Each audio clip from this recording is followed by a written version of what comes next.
ہم سب اپنی زندگی میں ایک بہتر مقام پر پہنچنا چاہتے ہیں، اپنے آپ کا بہترین ورژن بننا چاہتے ہیں، لیکن سوال یہ ہے کہ وہاں تک پہنچنے کا راستہ کیا ہے؟ ہم آج ہم انسانی نفسیات کی گہرائی میں اتریں گے اور دو ایسے ناموں پر بات کریں گے جنہوں نے ہمیں خود کو سمجھنے کا ایک بالکل نیا زاویہ دیا، ابراہم میزلو اور کارل راجرز۔ اور یہ دونوں نظریات بہت دلچسپ ہیں کیونکہ یہ اس وقت سامنے آئے جب نفسیات یا تو انسان کو اس کے ماضی کی قید میں دیکھتی تھی، جیسا کہ سائیکو انالیسس میں تھا، جی، یا اسے ایک مشین سمجھتی تھی، جیسا کہ بیہیویئرزم میں۔ میزلو اور راجرز نے کہا نہیں، انسان اس سے کہیں زیادہ ہے۔ تو آج کی ہماری کھوج اسی تیسرے قوت یعنی تھرڈ فورس کے گرد گھومے گی۔ اسے ہیومنسٹک سائیکالوجی کہا جاتا ہے، ٹھیک؟ ہم یہ سمجھنے کی کوشش کریں گے کہ یہ نظریہ انسان کی مثبت صلاحیتوں، آزاد مرضی یعنی فری ول اور ذاتی ترقی یعنی پرسنل گروتھ پر اتنا زور کیوں دیتا ہے۔ بالکل، اور یہ بھی دیکھیں گے کہ یہ نظریات ہماری روزمرہ کی زندگی پر کیسے لاگو ہوتے ہیں۔ تو آئیے شروع کرتے ہیں۔ ہیومنسٹک سائیکالوجی کو تھرڈ فورس کیوں کہتے ہیں؟ اسے تھرڈ فورس کہنے کی وجہ یہی تھی کہ یہ سائیکو انالیسز اور بیہیویئرزم کے بعد آئی، اور اس کے بنیادی اصول بہت سادہ اور طاقتور ہیں۔ پہلا تو یہ کہ انسان فطری طور پر اچھا ہے، یعنی انہیرنٹلی گڈ۔ اچھا، اگر انسان میں کوئی منفی رویہ آتا ہے تو اس کی وجہ معاشرہ یا حالات ہوتے ہیں، خود انسان کی فطرت نہیں۔ یہ تو ایک بہت ہی امید بھرا نقطہ نظر ہے۔ بیہیویئرزم تو کہتا تھا کہ انسان صرف اپنے ماحول کا نتیجہ ہے۔ جی، اور ہیومنزم کہتا ہے کہ انسان صرف نتیجہ نہیں، وہ اپنے فیصلے خود کرتا ہے۔ دوسرا اہم اصول یہ ہے کہ انسان کو ایک مکمل اکائی یعنی این انٹیگریٹڈ ہول کے طور پر دیکھنا چاہیے۔ مطلب اس کے رویے کو ٹکڑوں میں توڑ کر نہیں سمجھ سکتے؟ بالکل نہیں۔ اور تیسری بات جو بہت اہم تھی وہ یہ کہ جانوروں پر کی گئی تحقیق کو انسانوں پر لاگو نہیں کیا جا سکتا۔ کیوں؟ کیونکہ انسان سوچ سکتا ہے، خواب دیکھ سکتا ہے اور اپنی زندگی کو معنی دے سکتا ہے۔ جانور ایسا نہیں کر سکتے۔ صحیح، اور یہیں سے ابراہم میزلو کی کہانی شروع ہوتی ہے۔ وہ خود ایک بیہیویئرسٹ تھے، لیکن پھر ان کی زندگی میں ایک ایسا موڑ آیا جس نے سب کچھ بدل دیا۔ ہاں، میزلو جو 1908 میں پیدا ہوئے، ان کے والدین روس سے آئے ہوئے یہودی تارکین وطن تھے۔ وہ چاہتے تھے کہ میزلو تعلیم کے ذریعے کامیابی حاصل کرے۔ میزلو نے جان واٹسن کے بیہیویئرزم کو پڑھا اور اس سے بہت متاثر ہوئے۔ انہیں لگا کہ سائنس کے ذریعے انسانی رویے کی ہر گتھی سلجھائی جا سکتی ہے۔ لیکن پھر ان کے گھر ایک بیٹی کی پیدائش ہوئی اور ان کا سائنٹیفک نظریہ اپنی ہی بیٹی کے سامنے یوں کہیں کہ جواب دے گیا۔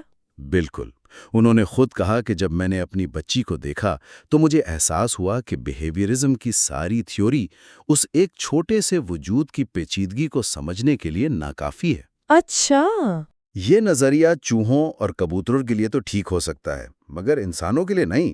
یہیں سے ان کا سفر ہیومنزم کی طرف شروع ہوا، اور اسی سفر نے انہیں ان کے سب سے مشہور تصور ہائرارکی آف نیڈز تک پہنچایا۔ ضروریات کا اہرام یا ہائرارکی آف نیڈز، یہ نفسیات کے مشہور ترین تصورات میں سے ایک ہے۔ اس کی شکل ایک پیرامڈ جیسی کیوں ہے؟ وہ اس لیے کہ یہ انسانی ترغیبات یعنی ہیومن موٹیویشنز کو ایک ترتیب میں دکھاتا ہے۔ پیرامڈ کی بنیاد میں وہ ضروریات ہیں جو سب سے بنیادی اور طاقتور ہیں، اور جیسے جیسے ہم اوپر جاتے ہیں ضروریات زیادہ نفیس ہوتی جاتی ہیں اور کم لوگ ان تک پہنچ پاتے ہیں۔ جی، تو آئیے اس اہرام کی بنیاد سے شروع کرتے ہیں۔ سب سے پہلی سطح کیا ہے؟ سب سے پہلی سطح ہے فزیولوجیکل نیڈز، یعنی ہماری جسمانی ضروریات، جیسے کہ خوراک، پانی، آکسیجن، نیند۔ یہ وہ چیزیں ہیں جن کے بغیر ہم زندہ نہیں رہ سکتے۔ اگر کوئی بھوکا ہو تو وہ فلسفی یا شاعری کے بارے میں نہیں سوچ سکتا، اس کی پوری توجہ صرف روٹی پر ہوگی۔ ظاہر ہے، اور جب یہ بنیادی ضروریات پوری ہو جائیں تب ہم اگلی سطح پر آتے ہیں۔ جی، دوسری سطح ہے سیفٹی نیڈز، یعنی تحفظ کی ضروریات۔ جب پیٹ بھرا ہو تو انسان استحکام یعنی اسٹیبلٹی اور ایک محفوظ ماحول چاہتا ہے۔ اسے جسمانی اور نفسیاتی دونوں طرح کا تحفظ چاہیے ہوتا ہے۔ بالکل، یہ ضرورت بچوں میں بہت واضح نظر آتی ہے۔ انہیں ایک روٹین، ایک منظم دنیا اچھی لگتی ہے۔ کوئی غیر متوقع اونچی آواز یا اجنبی ماحول انہیں فوراً خوف زدہ کر دیتا ہے۔ صحیح، جب انسان خود کو محفوظ محسوس کرنے لگتا ہے تو وہ سماجی ہونا شروع کر دیتا ہے، بالکل ٹھیک۔ تیسری سطح ہے belongingness and love needs۔ یعنی تعلق اور محبت کی ضرورت۔ جی، اب انسان کو دوست، خاندان اور کمیونٹی کی ضرورت محسوس ہوتی ہے۔ وہ محبت کرنا اور محبت پانا چاہتا ہے۔ اس سطح پر تنہائی کا احساس سب سے بڑا درد بن جاتا ہے۔ اور محبت اور تعلق کے بعد عزت کی خواہش پیدا ہوتی ہے، یہ چوتھی سطح ہے۔ جی، چوتھی سطح ہے سیلف اسٹیم نیڈز، یعنی عزت نفس کی ضروریات۔ میزلو نے یہاں ایک بہت دلچسپ تفریق کی ہے۔ انہوں نے کہا کہ اس کی دو قسمیں ہیں۔ اچھا، ایک ہے سیلف ریسپیکٹ، یعنی اپنی نظر میں عزت۔ یہ قابلیت یعنی کمپیٹنس، اعتماد اور آزادی کے احساس سے آتی ہے۔ اور دوسری قسم پھر دوسروں کی نظر میں عزت ہوگی۔ بالکل، جسے میزلو نے اسٹیم فرام ادرز کہا، یعنی دوسروں سے ملنے والی عزت، پہچان اور تعریف۔ لیکن میزلو نے خبردار کیا کہ حقیقی عزت نفس وہ ہے جو اپنی قابلیت پر مبنی ہو، نہ کہ دوسروں کی خوشامد پر۔ درست۔ اور اب ہم آتی ہیں اس اہرام کی چوٹی پر، وہ منزل جہاں بہت کم لوگ پہنچ پاتے ہیں، سیلف ایکچولائزیشن۔ اس کا اصل مطلب کیا ہے؟ سیلف ایکچولائزیشن نیڈز کا مطلب ہے خود شناسی اور اپنی تمام صلاحیتوں کو بروئے کار لانے کی خواہش۔ مطلب جو انسان بن سکتا ہے وہ بننے کی کوشش کرنا۔ جی، میسلو کے اپنے الفاظ میں وہ سب کچھ بننے کی خواہش جو انسان بننے کی صلاحیت رکھتا ہے۔ یہ کوئی منزل نہیں بلکہ ایک مسلسل سفر ہے۔ جیسے قائد اعظم نے اپنی قانونی اور سیاسی صلاحیتوں کو، یا ڈاکٹر عبدالسلام نے اپنی سائنسی قابلیت کو ان کی انتہا تک پہنچایا۔ یہاں ایک بہت اہم سوال پیدا ہوتا ہے۔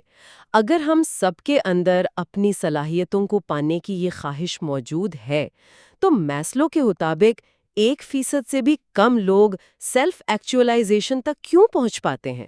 آخر رکاوٹ کیا ہے؟ اس کی کئی گہری وجوہات ہیں۔ پہلی اور سب سے عام وجہ تو یہ ہے کہ بہت سے لوگ اپنی صلاحیتوں یعنی پوٹینشل سے ہی ناواقف ہوتے ہیں۔ انہیں معلوم ہی نہیں ہوتا کہ وہ کیا کر سکتے ہیں۔ بالکل۔ دوسری وجہ خوف ہے۔ لوگ اپنی قابلیتوں پر شک کرتے ہیں۔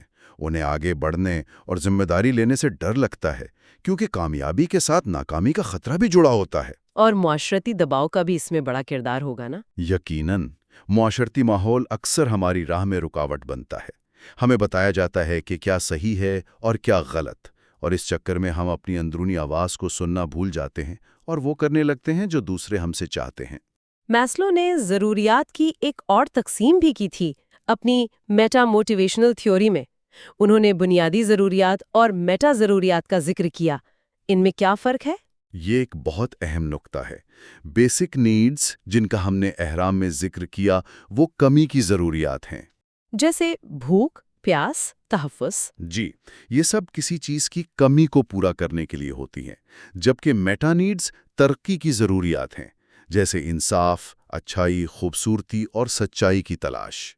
تو کیا ان میٹا نیڈز کی بھی کوئی ترتیب یا ہائرارکی ہے؟ نہیں، ان کی کوئی ہیرارکی نہیں ہوتی، لیکن یہ بھی ہماری فطرت کا اتنا ہی لازمی حصہ ہے جتنا کہ بیسک نیڈز تی نہ ہو تو وہ بھی ایک طرح سے نفسیاتی طور پر بیمار ہو سکتا ہے، بالکل ویسے ہی جیسے وائٹامن کی کمی سے جسم بیمار ہوتا ہے۔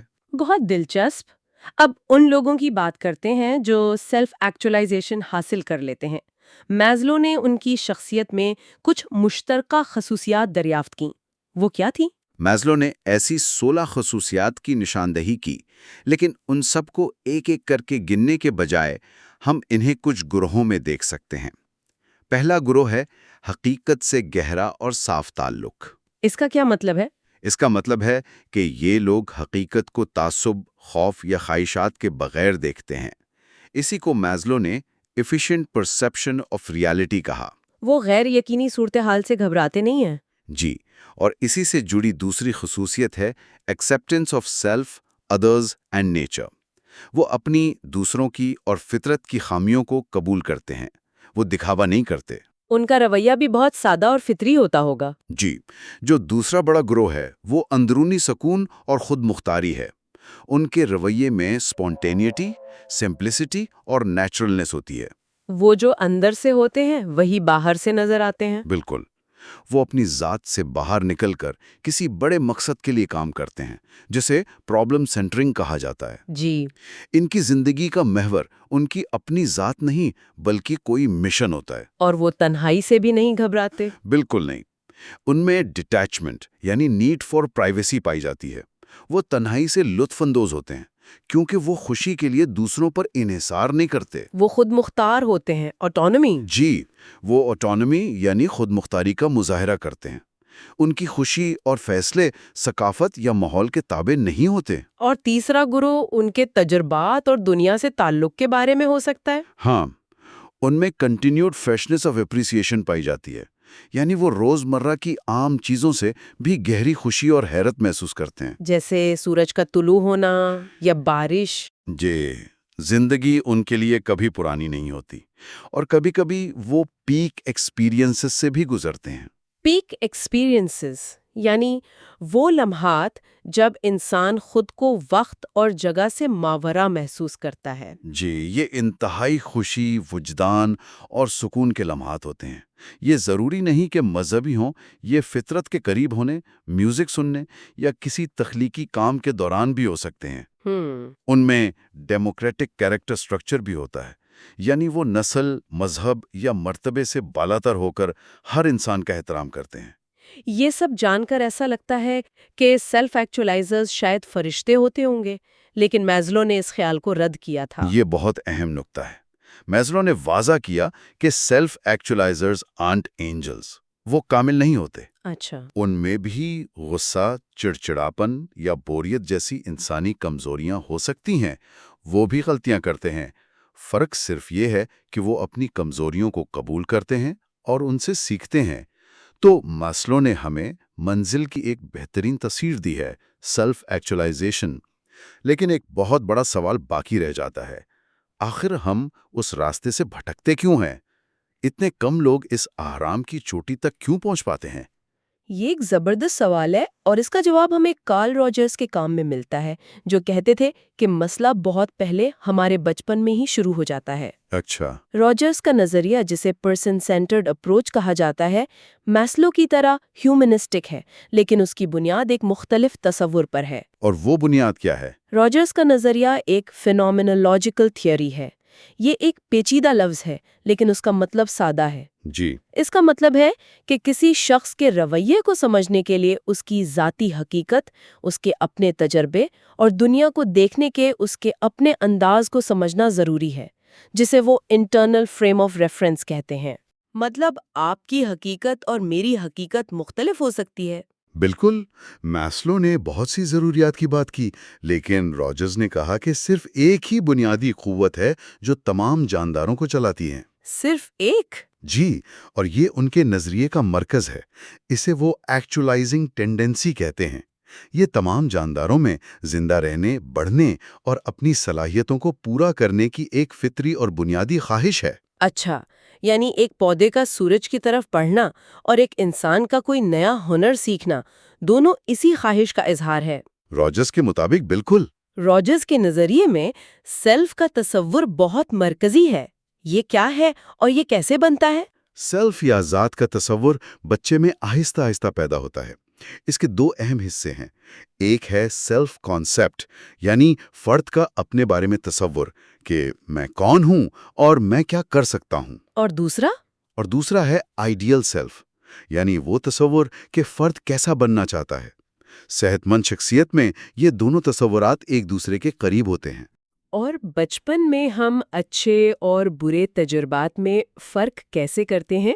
بچپن میں ہم ایک قدرتی نظام استعمال کرتے ہیں جسے آرگینزمک ویلیوئنگ پروسیس کہتے ہیں۔ آرگینزمک ویلیوئنگ پروسیس؟ جی، یعنی ہم ان تجربات کو اچھا سمجھتے ہیں جو ہماری ایکچولائزنگ ٹینڈنسی کو بڑھاتے ہیں اور ان سے دور بھاگتے ہیں جو اسے روکتے ہیں۔ یہ ایک اندرونی قطب نما کی طرح کام کرتا ہے۔ لیکن پھر کچھ ایسا ہوتا ہے کہ ہم اس اندرونی قطب نما پر بھروسہ کرنا چھوڑ دیتے ہیں۔ یہاں کنڈیشنز آف ورتھ کا تصور آتا ہے۔ بالکل، جیسے ہی بچے میں سیلف کانسیپٹ بنتا ہے، اس میں ایک اور شدید ضرورت پیدا ہوتی ہے جسے نیڈ فار پازیٹیو ریگارڈ کہتے ہیں۔ یہ دوسروں سے محبت اور قبولیت حاصل کرنے کی خواہش ہے؟ جی، خاص طور پر والدین سے۔ اور یہیں سے مسائل شروع ہو سکتے ہیں۔ کیسے؟ جب بچے کو یہ محبت اور قبولیت شرائط کے ساتھ ملتی ہے، اسے کنڈیشنز آف ورتھ کہتے ہیں۔ مثال کے طور پر والدین کہتے ہیں اگر تم شور نہیں مچاؤ گے تو ہم تم سے پیار کریں گے، یا اگر تم اچھے نمبر لاؤ گے تبھی تم اچھے بچے ہو۔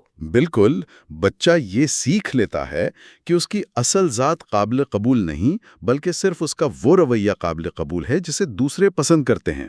تو بچہ اپنی ایکچولائزنگ ٹینڈنسی کو چھوڑ کر دوسروں کی شرائط پوری کرنے میں لگ جاتا ہے۔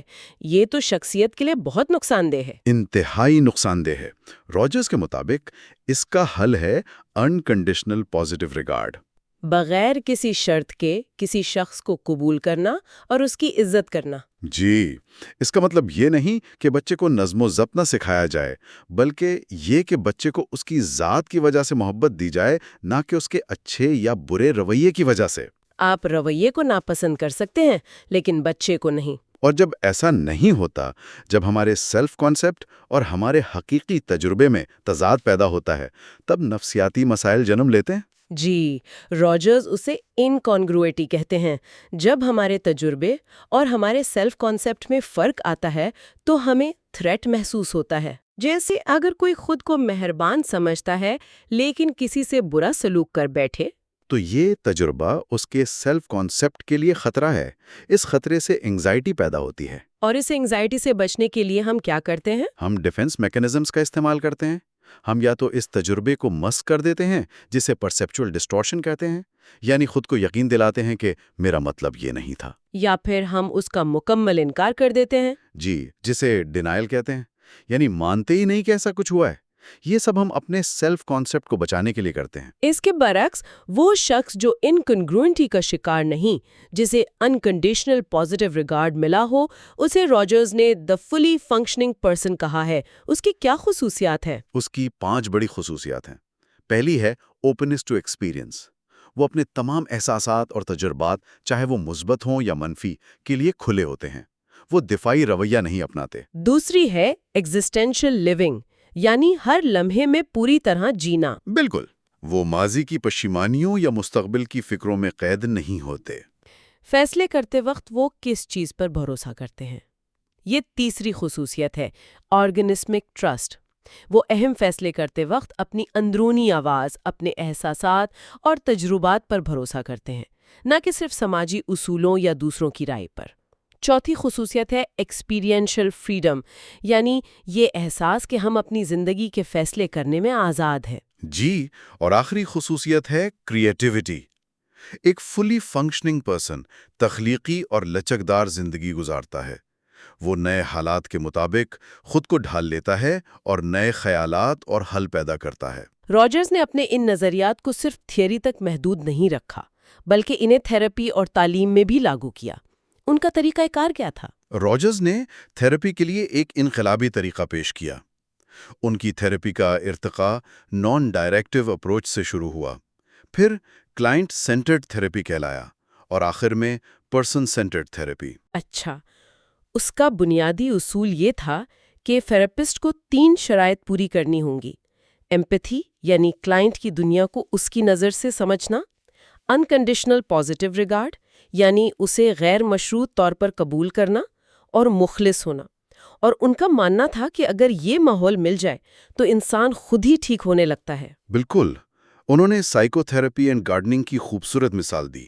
جیسے ایک مالی پودے کو اگاتا نہیں، وہ صرف صحیح ماحول، پانی، دھوپ، کھاد فراہم کرتا ہے، اور پودا اپنی اندرونی صلاحیت کے مطابق خود بڑھتا ہے۔ جی، اسی طرح ایک تھراپسٹ بھی انسان کی نشوونما کے لیے صرف ایک سازگار ماحول فراہم کرتا ہے۔ آج کی گفتگو کو سمیٹتے ہوئے مازلو اور راجرز کے نظریات کا مرکزی پیغام کیا ہے؟ میرے خیال میں دونوں نے انسانی فطرت کا ایک بہت ہی پازیٹیو اور امید افزا تصور پیش کیا، جو اس وقت کے غالب نظریات سے بالکل مختلف تھا۔ مازلو نے ہمیں بتایا کہ ہماری ضروریات کی ایک ترتیب ہے اور ہماری حتمی منزل اپنی صلاحیتوں کی تکمیل ہے، یعنی سیلف ایکچولائزیشن۔ جبکہ راجرز نے ہمیں یہ سکھایا کہ اس منزل تک پہنچنے کے لیے خود کو قبول کرنا اور دوسروں سے غیر مشروط محبت اور قبولیت حاصل کرنا کتنا ضروری ہے تاکہ ہم ایک فلی فنکشننگ پرسن بن سکیں۔ جی، اور آخر میں تمام سننے والوں کے لیے ایک سوچ چھوڑے جاتے ہیں۔ یہ جاننے کے بعد کہ سماجی توقعات ہماری شخصیت پر کنڈیشنز آف ورتھ مسلط کر سکتی ہیں، ہم یہ کیسے یقینی بنا سکتے ہیں کہ ہماری زندگی کے فیصلے ہماری اپنی ایکچولائزنگ ٹینڈنسی کی عکاسی کریں، نہ کہ صرف دوسروں کی عائد کردہ شرائط کو پورا کرنے کی کوشش؟